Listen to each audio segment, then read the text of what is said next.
Hi friends, welcome back to my channel. நம்ம இன்றைக்கி சேனலில் பார்க்கக்கூடிய டாபிக் பார்த்திங்கன்னா ஒரு ரெசிபி வீடியோ தான். சைடிஷ் பூரி, சப்பாத்தி, இட்லி, தோசை, இடியாப்பம் எல்லாத்துக்குமே இது வந்துட்டு நல்லாயிருக்கும். இந்த சைடிஷ்ஷு கும்பகோண கடப்பா இது எப்படி செய்கிறதுன்றதை தான் பார்க்க போகிறோம். இதோட டேஸ்ட் பார்த்திங்கன்னா செமையாக இருந்தது. இதுக்கு தேவையானது பார்த்திங்கன்னா பாசிப்பருப்பு, உருளைக்கிழங்கு. உங்களுடைய ஃபேமிலி மெம்பர்ஸ் தகுந்த மாதிரி அளவுகள் எடுத்துக்கோங்க. இதை நல்லா வாஷ் பண்ணிவிட்டு குக்கரில் விசில் விட்டுக்கோங்க. அடுத்தது ஒரு கடாயில் ஆயில் போட்டு இந்த பட்டை லவங்க மசாலா இருக்குது இல்லைங்களா, ஸ்பைசஸ் அது போட்டுக்கோங்க. நல்லா அது பொரிஞ்ச பிறகு வெங்காயம், பச்சை மிளகா, கருவேப்பிலை இதெல்லாம் போட்டு நல்லா வதக்கிக்கோங்க. அதுக்கப்புறமா இஞ்சி பூண்டு பேஸ்ட்டு போட்டுக்கோங்க.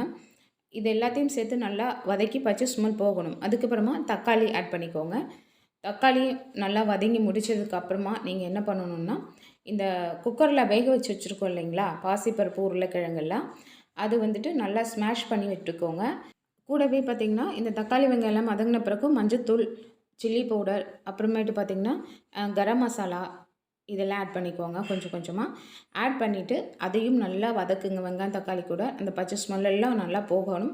அதுக்கப்புறமா ஃபைனலாக நம்ம அந்த பருப்பையும் உருளைக்கிழங்கையும் வேக வச்சு மசிச்சு வச்சுருக்கோம் இல்லைங்களா, அதையும் சேர்த்துக்கோங்க. சேர்த்துட்டு ஒரு பெரட்டி நல்லா வதக்கிட்டு அதுக்கப்புறமா தேவையான அளவுக்கு தண்ணி ஊற்றிக்கோங்க. அவ்வளோதான். தண்ணி ஊற்றி மூடி போட்டு கொஞ்சம் நேரம் நல்லா கொதிக்க விடுங்க.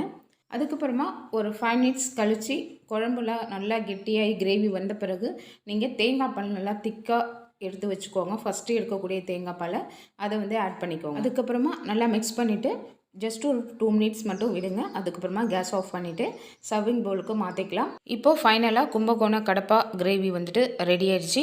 இதுக்கப்புறமா டிஃபனுக்கு நம்ம வந்துட்டு ஊற்றி சாப்பிட வேண்டியதான். நாங்கள் வந்துட்டு இன்றைக்கி பூரி பண்ணோம். பூரிக்காக தான் இந்த சைட் டிஷ் பண்ணோம் வீட்டில்.